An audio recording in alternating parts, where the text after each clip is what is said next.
Don't forget to subscribe to the channel, hit that like button for me, and comment below. Alright, welcome. So before we get started today, I want to go through some basic best practices because I want to keep your wallet and your ETN as safe as possible. Let's get to it. Alright guys, so the very first thing that I want to talk about on best practices is the integrity and the safety of your wallet data. You don't want this information to fall into the hands of anyone other than you. So the very first thing that we need is a Windows installation. Can be Windows 7 or Windows 10, but we need a semi-clean, clean as possible Windows installation. I understand that not everybody can overwrite their operating system and start fresh, which is quite frankly the easiest and safest way to go about creating a new wallet with less possibility of someone compromising your wallet data. Let's be frank. If you know that your computer has been to places on the internet that are subject to malicious content, then you know, first of all, this is probably not the best place to create a new wallet. One thing that I strongly recommend is make sure, at a minimum, that your Windows installation is up to date. If it's not up to date, I would recommend that you go ahead and do that as a safety precaution to make sure that your Windows Defender, virus, any other program that you have additionally, like McAfee or any of these other programs, everything's up to date.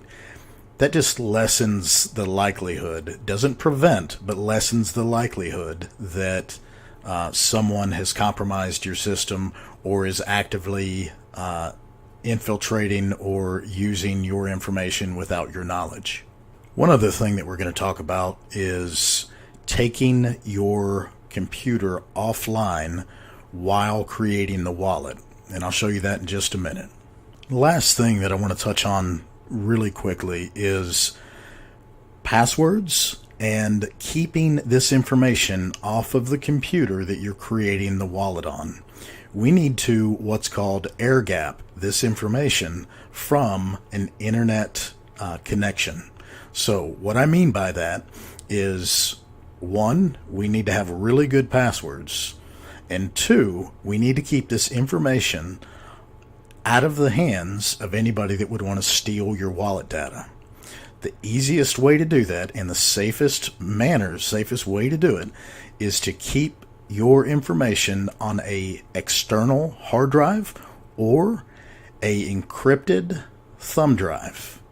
Even if you don't have an encrypted thumb drive, you can get a thumb drive fairly cheaply just about anywhere on the internet.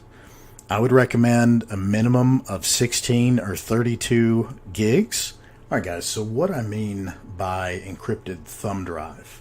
You see here I have an Aegis secure key.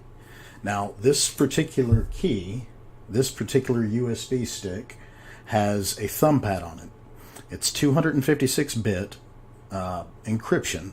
So unless you have the code to get in, after you plug it in, you type in the code that only you know or a person that you trust knows. Honestly, the only person I trust are family members. Once you stick this in, you have access to the wallet data. You're going to keep all of your information on a device like this. On the other side, you can actually use a encrypted hard drive, like an external hard drive that I would recommend, alternatively to this, stick your information on. Now, you don't want to leave that connected to the computer. Same thing here. Once you take this out of the computer, that information is safe and secure. You can put this in a wall locker, a safe, somewhere where it's very secure. Add a second layer of security to it. At a very minimum, you should have that device, whether it be a regular USB stick, as you see here, the SanDisk, you should have that locked up or somewhere safe that you know no one can get to it. That way, that even if you have a cheaper model like this that you can get for $10 at an electronics store or online anywhere, at least you know that no one can grab that key if it's locked up somewhere and stick it in your USB stick key and stick it in and get to your wallet information. Don't forget to subscribe to the channel, hit that like button for me, and comment below.